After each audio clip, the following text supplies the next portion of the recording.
Isaiah 17 from the Net Bible. The Lord will judge Damascus. Here is a message about Damascus. Look, Damascus is no longer a city, it is a heap of ruins. The cities of Aroer are abandoned. They will be used for herds, which will lie down there in peace.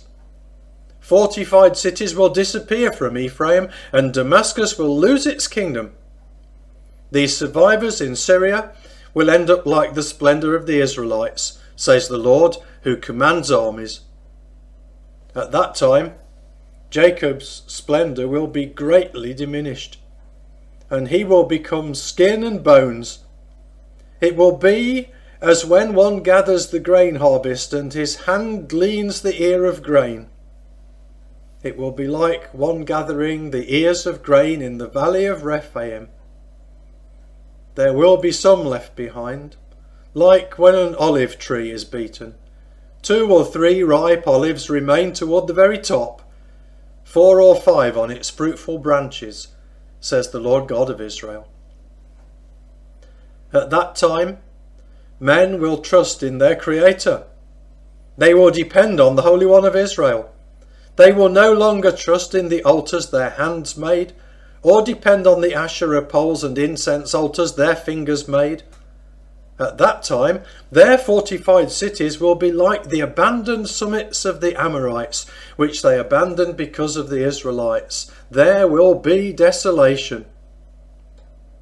For you ignore the God who rescues you.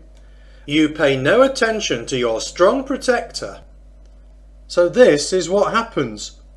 You cultivate beautiful plants and plant exotic vines.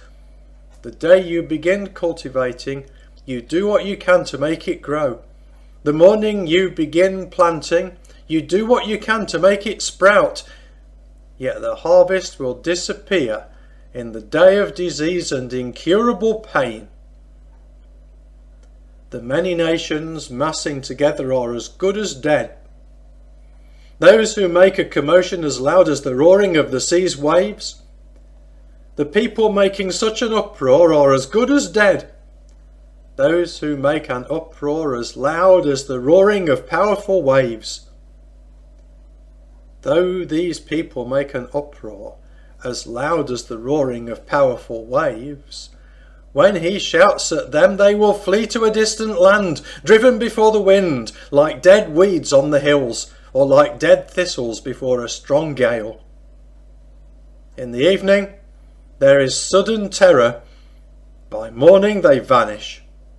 This is the fate of those who try to plunder us, the destiny of those who try to loot us.